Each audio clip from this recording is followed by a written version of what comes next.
Welcome to The Debate. Our focus today is on one of the most revealing psychological dynamics of the digital age, this conscious withdrawal from the pervasive stream of data and connection, what we're terming the aesthetic of loneliness. So, the central question we must wrestle with, drawn from the source material's deep critique of modern mass culture, is, well, it's highly provocative. Is this digital silence a genuine philosophical solitude that affirms the individual? Or is it merely a performative symptom of the last man who fundamentally lacks the inner strength to be truly alone? That framing cuts right to the necessary tension, yeah.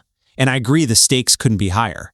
We're talking about whether modern withdrawal is a self-directed path toward power or, just a reaction rooted in frustration. Precisely. And my position is that this aesthetic of conscious withdrawal, whether it's expressed through digital deletion or intentional non-engagement, or this adoption of a stylistic silence, is the modern individual's necessary, albeit painful, act of self-creation against the dictates of the many, the majority. It's a struggle for privacy, for a psychological citadel, a striving to escape that condition where one is reduced to merely a passage and reflection of outside forms and events. And you believe that severance is necessary for individuality? I do. The source material insists that true individuality, the latest creation, requires precisely this radical negation of the outside world. Think of the analogy of the recluse philosopher. They don't express their actual deepest opinions in books. Books are written precisely to hide what is in us. Digital deletion is this modern attempt to hide, to make oneself opaque, to become uncommunicative and repulsive, blowing chilly upon every passerby. It's a profound rejection of the last man's desire for security, safety, comfort, and alleviation of life for everyone. This painful act is a deliberate, kinetic adventure towards self-definition through negation. Okay, I have to push back strongly on that reading of negation. I'm just not convinced by that line of reasoning because it ignores the fundamental impulse that the source material diagnosis. The act of deletion is not self-sufficient. It's a dramatic gesture rooted deeply in resentment, or ressentiment, as we might call it. It's that feeling of powerlessness leading to a reactive display. The illusion of self-created solitude is immediately betrayed by its demand for external validation. How so? Because the goal isn't to find solace in absence, but to use absence as a weapon to demand attention. The essay on digital deletism makes this core motivation tragically clear. I want someone to notice. I want to be missed. I want you to say sorrowfully, "Where did you go?" Because it's your sorrow I'm after. It's your grief I'm trying to create. If this were true, self-sufficient solitude, the absence would be an end in itself. But it's not. It is a theatrical move staged explicitly for the very digital Panopticon the individual claims to have abandoned. It leverages shared communal grief, that sense of comme douleur, which just confirms the modern person's profound dependence on external affirmation, mistaking, linear, precious life for some kind of repeatable art that can be edited for effect. That is a compelling argument regarding motive, I'll give you that. But it minimizes the philosophical effort involved. If we accept that the aesthetic of silence, as Susan Sontag observed, strives for an ideal of inviolability, then its performance is, inherently paradoxical. It seeks to be opaque while simultaneously demanding engagement via the resulting void. Yet, the question isn't whether the self is noticed, but why the self has chosen this specific form of communication. But the communication chosen is coercive. The individual isn't inviting a conversation, they're manufacturing a crisis. The goal isn't genuine dialogue, it's attention forced through manufactured grief. If the aesthetic object is silence, why must that silence be so aggressively targeted as to transform the observer into an accomplice? The deleted persona demands that others carry the memory and the burden of the absence, forcing the listener to confront the very void the deleted person just ran from. That's not the rigor of being alone, it's a highly refined form of public manipulation. I would argue that this manipulation, this creation of discomfort, is the tragic necessity of communication in a post-religious landscape. When one uses their personhood as a weapon of communication, the deliberate creation of grief or even discomfort, and the Eternal Reflections channel is built on this, is a tragic attempt to re-alchemize the love of being alive in the absence of traditional meaning systems. It's an act of artistic violence that demands meaning where only chaos exists. Artistic violence is a powerful term, but does it really apply here? I mean, the individual seeks affirmation not by joining the herd, but by forcing the herd to notice the value structure they've unilaterally imposed. Absence, negation, self-destruction. But let's look at the mechanism, not just the motive.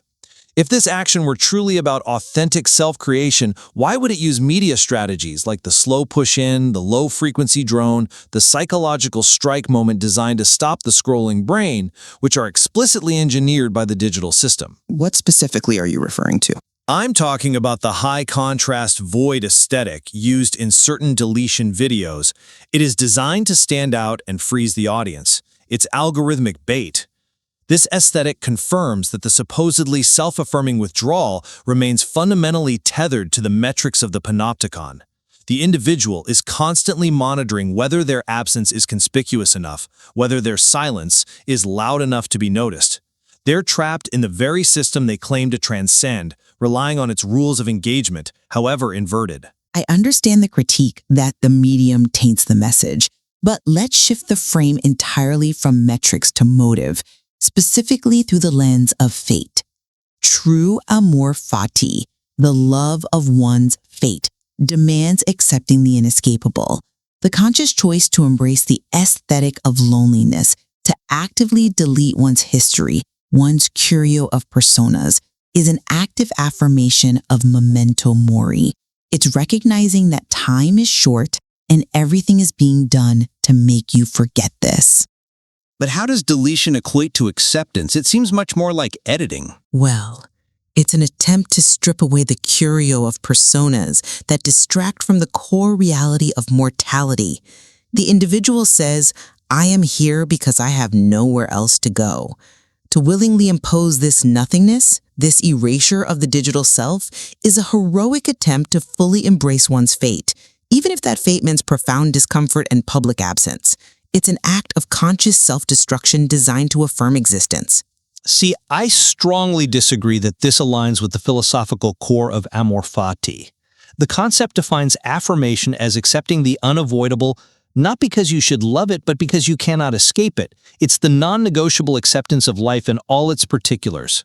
The digital recluse isn't accepting the unavoidable suffering of existence. They are creating a new, dramatic inevitability, the deletion or the silence, precisely to escape the terrifying reality of the unarticulated grief within. That is a crucial distinction, the unarticulated grief. Exactly.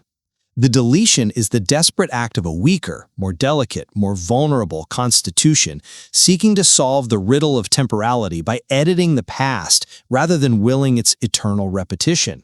The true terror they're running from is the inability to confront life without the constant external reinforcement of one's persona. They're seeking to control the narrative of their pain rather than accept the pain that is simply there. But we have to distinguish between the lonely person who seeks connection in the crowd, which is the manifestation of slave morality, defined by pity and the search for comfort, and the person who enforces aesthetic silence. The latter is achieving a form of master morality by imposing a new value structure, absence, discomfort, negotiation through void, on the external world. That's a sophisticated defense. But master morality is about self-assertion and value creation, not external demands for notice. The digital silence still requires the last man to pay attention. The person who enforces aesthetic silence is still fundamentally defined by their reaction to the herd. They're just trying to lead the herd's attention toward their own dramatic exit. This is still reactive, still rooted in ressentiment. They may call it discomfort, but the last man seeks relief, not truth. And yet we see this aesthetic achieving profound discomfort. You mentioned the Eternal Reflections channel earlier. The value of that style, and by extension, this sincere digital withdrawal, is precisely its refusal to offer comfort, reassurance, or resolution. The material explicitly states the purpose is to not comfort, reassure, or resolve the listener. I'll grant you that the intent is discomfort. But what's the result? The result is consciousness, the lingering silence. The philosophical void placed in the middle of the stream is meant to force the individual toward the unsettling realization that no morality has any value in itself. It forces a momentary realization of the void. The aesthetic is justified because it creates discomfort, and discomfort is, fundamentally, a break from the placid, blinking satisfaction of the last man. It is a moment of severe awakening. But that moment of awakening is fleeting, and it's still mediated. Look, discomfort is certainly necessary, but it isn't salvation, and it often leads people directly back to seeking comfort. Nietzsche argued that suffering and impotence created the comforting afterworlds. Doesn't the digital aesthetic simply create a new, refined, and stylized afterworld for the ego? A space where the suffering is neat, self-inflicted, and therefore manageable, avoiding the terrifying chaos of Dionysian affirmation? I think you're being too dismissive of the seriousness of digital self-harm. To delete one's history, to refuse to be known by one's digital past, is an attempt to live without the security of memory. It's an attempt at a radical present-tense existence. It is confronting the very thing the digital stream distracts us from, the fact that we are locked in with the thing we are running from, ourselves. If that were true, the act would be entirely internal. But the impulse to edit, to delete, to orchestrate one's absence proves the individual is still trying to negotiate with their fate, rather than simply saying, "Thus I willed it, thus I shall will it." The core flaw of this aesthetic of loneliness is that while it claims the rhetoric of the overman, it demonstrates the last man's deep fear of affirming existence without total control over its narrative. The true test is the strength to will the repetition of every low moment without editing the record. The tension remains inherent to the modern condition. The individual stepping away from the data forest, even if their motive is complex, is still the struggle of the free spirit, faced with the collapse of transcendent meaning. They're using this aesthetic of loneliness, this conscious silence, as the only available tool for artistic self-creation. They reject the comfort of the herd and attempt to affirm existence by willing their own fate, even if that will is enacted through profound discomfort and temporary absence. And yet the aesthetic fails the moment it demands external validation. The modern recluse has internalized the mechanisms of the digital panopticon. Their solitude isn't an escape, it's a meticulously crafted spectacle, ensuring that their grief creation is always visible and that their silence is always noticed. Until the individual can genuinely become self-sufficient, capable of facing the void within without expecting sorrow or attention from the many too many, their loneliness remains a theatrical illusion, conferring the triumph of the last man's persistent need for external reflection. So the debate rests entirely on the sincerity of the motive versus the visibility of the effect. Right. We must always ask what the self truly gains when it chooses absence, and for whom that silence is ultimately staged. The core of the material lies in the enduring question: if you delete yourself and no one is there to notice, were you ever truly alone?